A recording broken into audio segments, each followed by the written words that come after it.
Welcome back to Trans Guy Reacts. My name is Nick, and I make videos about women's basketball, collegiate or professional.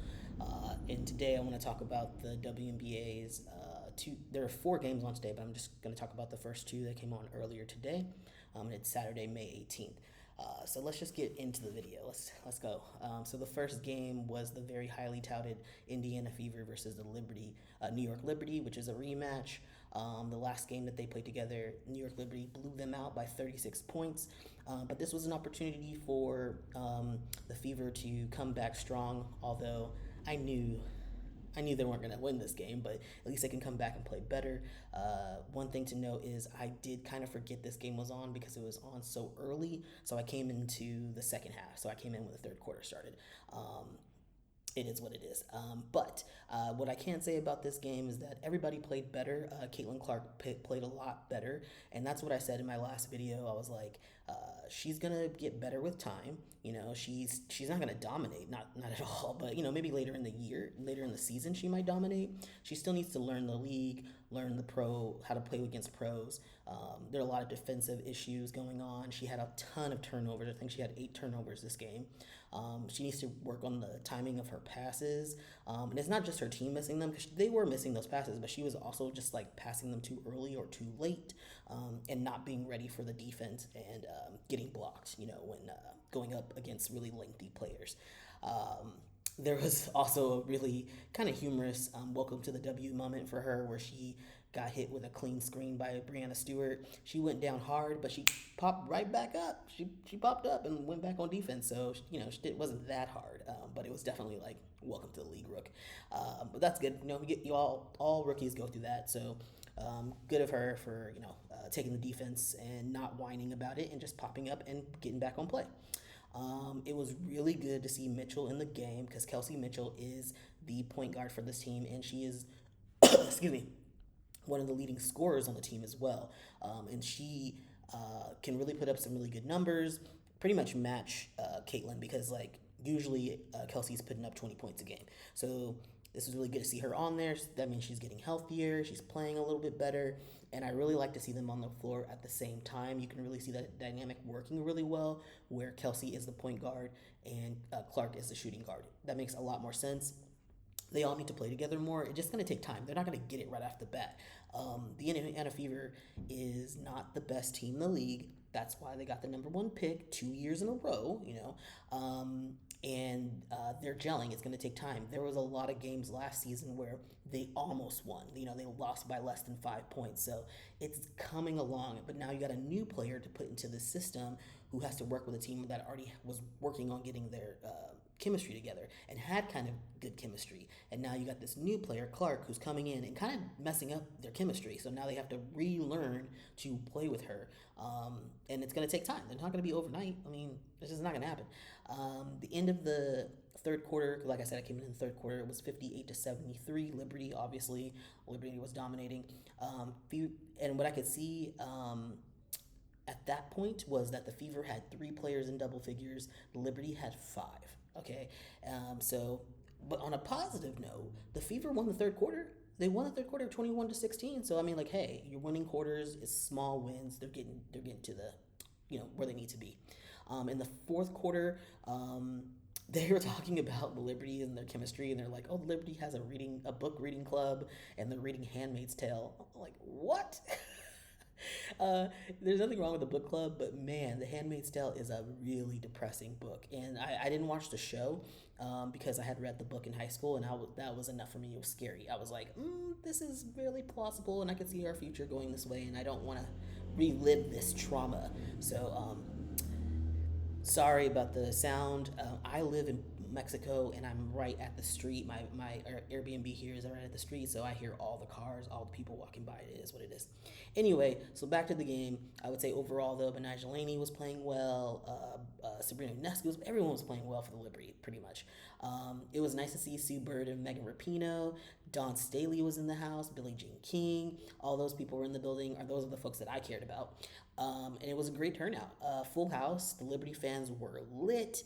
I love that they were there supporting their home team. There were some Caitlin Clark fans, of course, but it was mostly Liberty fans, which is what I want to see. I don't want to see stands in the arena coming to support the opposing team. Like that's not fun.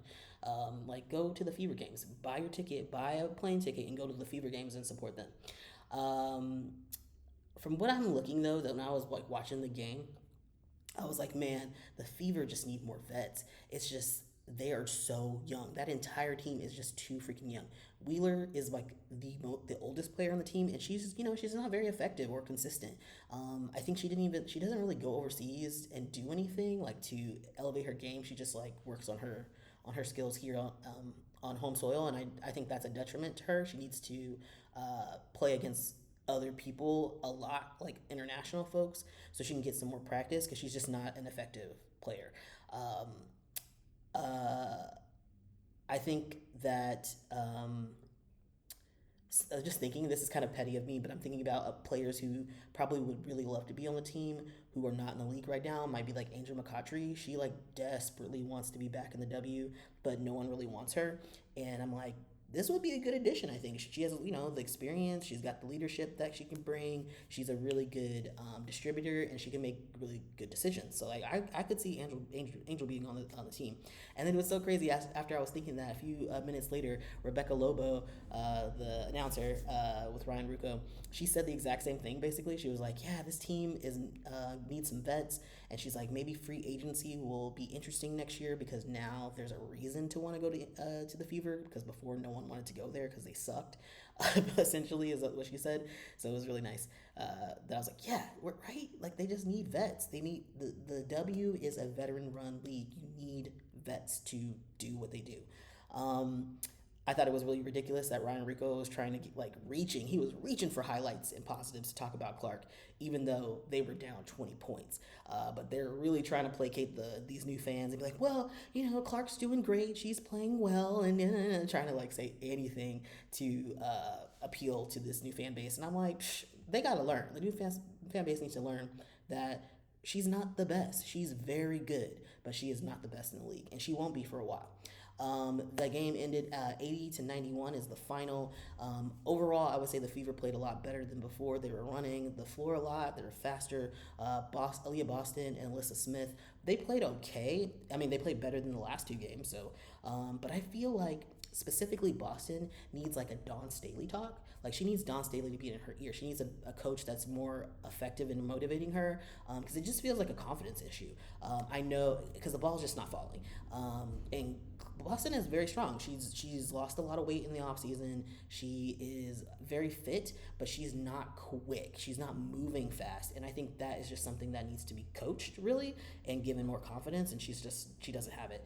And then at the end of the game, I was like, what the hell? Why was the entire goddamn New York Liberty doing the post game interview with Holly Rowe? That's a Holly Rowe thing. I know she pulled that together, but I was like, what? Why? Usually you only have like maybe three players together, but the whole damn team. That was a little ridiculous, but okay. Give them their flowers; they deserve it. And then the box score for this was the Fever had Clark had 22 points, 8 turnovers. Kelsey Mitchell had 17 points. This was fantastic. Boston had 12 points, and Alyssa Smith had 11 points. So, good, but not great. And then they barely played Hull, Lexi Hull, which I don't understand. She's a fantastic player. They never play her.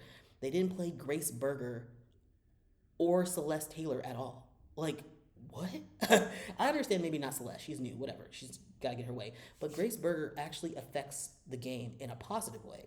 And they don't be playing her. And that's a coaching decision. And I don't want to get into like, is Christy Sides a good coach? I think she's a good coach. I just don't think she's an effective coach for this team. They need someone who's actually been in the league before and has played, like, they need someone from the past to come in here and like mix it up. Anyway, and then for Liberty, Brianna Stewart had 24 points. John Claude Jones had 14 points and 12 rebounds, so she had a double-double. Lainey Hamilton had 13 points. Sorry, Benijah Lainey Hamilton had 13 points. Sabrina Ionescu had 12 points, and Courtney Vandersloot had 10 points. What you going to do with that? And the only reason why the score was only 11 was because that 11-point difference is because that last quarter, the last like 2-3 minutes, they had the entire bench play for New York. So Fever got a few more shots off because the starters weren't in the game. So it would have been a 20-point blowout. But It's better than the 36, so fantastic. All right, let's move on to the next game, which was the Los Angeles Sparks. Actually, let me do a little something here. Yeah, all right. So I was like checking something on the side of my computer. Anyway, so the next game was the Sparks, Los Angeles Sparks versus the Las Vegas Aces. Love to see LaChina Robinson on the call. I think she's an amazing analyst. Good to see her. Unfortunately, Chelsea Gray is still out with a lower leg injury, so she was not in the game for the Aces. This game was not a sellout, but it was very loud. It was full enough, and it was pretty loud. It's a 2 p.m. Saturday game, so, you know, it's not a big draw for people as opposed to evening games. But, it was pretty raucous in there. Sparks wouldn't say they always pull a big crowd, but they did have Cameron Brink and Rakia Jackson coming, so they had some fanfare. Uh, of course, Cameron Brink gets a foul in 1 minute into the game because that's what she does. That's what she does. It was nice to see Kate Martin getting some time on the floor with Gustafson, Megan Gustafson. Though both of them are from Iowa, and before Caitlin Clark, it was Megan.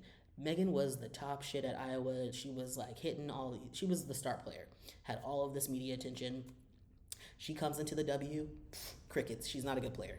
She's just, frankly, not at the level what the W needed, and she almost didn't get to stay on her team, but she had some advocates for her. She worked on her game. She went overseas, and she got better every year. Every year she got better. I think this is her third or fourth year, and she is playing amazing. And it's nice to see Martin and Gustafson on the floor at the same time because they played together. Apparently, Martin was a freshman when Megan was a senior, so they actually played together. So that's really nice to see them on the floor at the same time.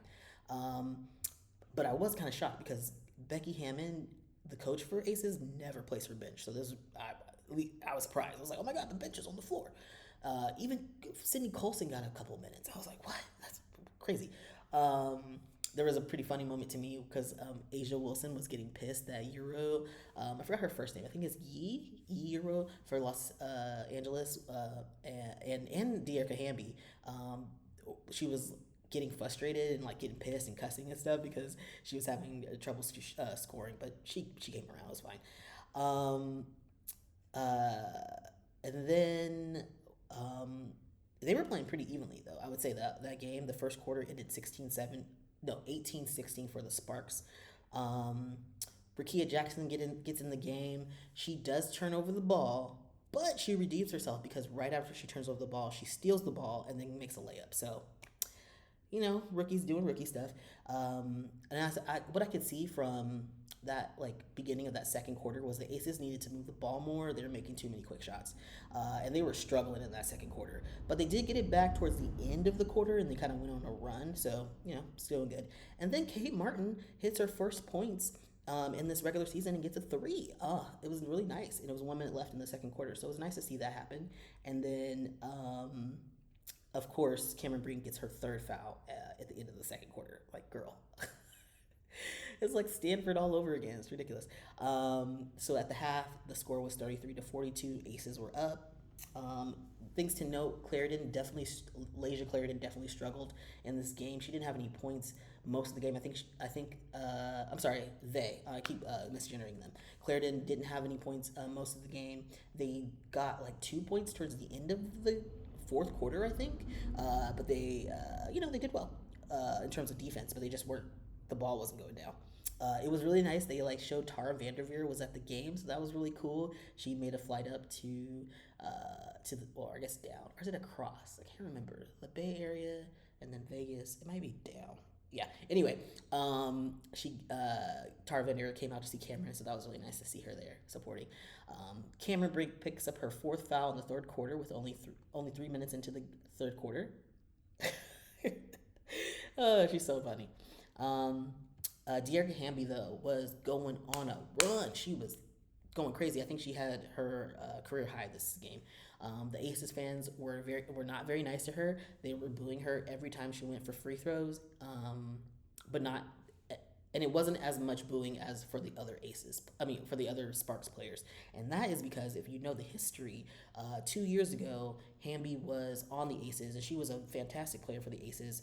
But then she got pregnant, had a conversation with the coaching staff, and it came out that Becky Hammon said some things to her that were not okay. She basically like accused her of getting pregnant, and ruining things. I don't know. You can go read into it.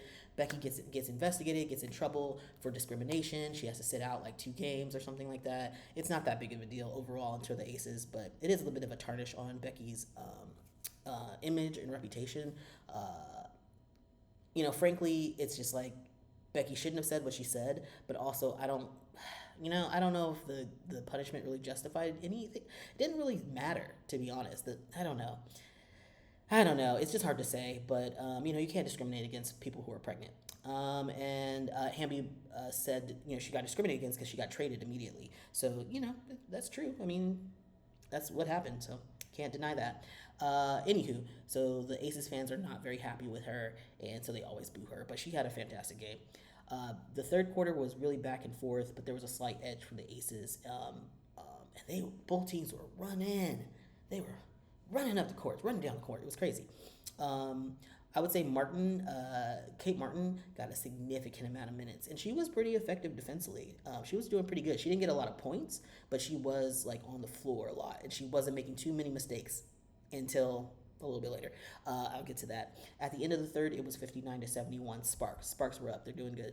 Now we go into the fourth quarter, and Kate Martin got a block on Euro. She had this really impressive block. Euro was like 6'7", 6'8". Kate Martin's like 6 foot. So I was impressed by that.